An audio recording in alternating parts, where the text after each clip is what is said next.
এখন বাজে বন্ধুরা 11:30। তো আমি এখন এই ময়দাটাকে একটু ময়াম দিয়ে মেখে রেখে দিই, তারপর দুপুরবেলা খেয়ে দিয়ে একটু বিশ্রাম করে তারপরে এটাকে তৈরি করব। যখন তৈরি করব অবশ্যই তোমাদেরকে দেখাবো। পুরো ময়ামটা হয়েছে, আমার মা বলতো এরকম করে দেখবি, এই যে মুঠি হয়ে গেল তার মানে ময়ামটা একদম মানে তোমার ঠিক মাত্রায় হয়ে গেছে। এখন আমি এটাকে মাখার জন্য এখানে বসিয়ে নিয়েছি জল। তো উষ্ণ হলে, হ্যাঁ উষ্ণ হয়ে গেছে। এখানে আমি উষ্ণ জলটা দিয়ে এই ময়দাটাকে মেখে ফেলবো। পুরো এটা মেখে নিয়ে এখন ঢেকে রেখে দেবো। তারপরে সন্ধ্যাবেলায় এই জিবে গজাগুলোকে ভাজবো।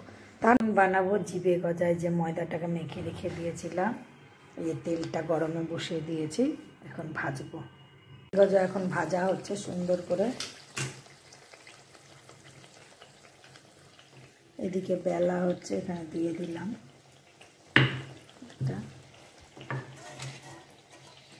এটা কেটে এটা দিয়ে দেবে তেলের মধ্যে। এটা আমাকে দিয়ে দাও সাইডে জায়গা নেই। আচ্ছা দিয়ে দাও না।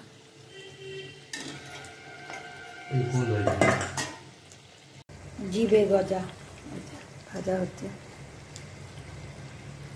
জিবের মতো গজাটা, তার জন্য এটার নাম হচ্ছে জিবে গজা। তো বন্ধুরা শেষমেশ আমার জিবে গজা পুরো রেডি। দেখো একদম খুব সুন্দর হয়েছে। যেহেতু এটা লেডিকেনির মানে বানিয়েছিল আমার বর পুজোর সময়, সেইটার রস, তার জন্য একটুখানি লালটে হয়েছে। তো নট ব্যাড, খেতে তো খুবই ভালো হয়েছে, কারণ ছেলে খেয়ে বলে গেছে। তো চলো তোমরাও যদি খাও তাহলে এরকম করে বানিয়ে নাও। আর ভিডিওটা কেমন লাগলো, যদি ভালো লাগে অবশ্যই কিন্তু ভালোবেসে সঙ্গে থাকতে হবে। তাহলে আজকের মতো ভিডিওটা এখানেই শেষ করছি। Tata, by.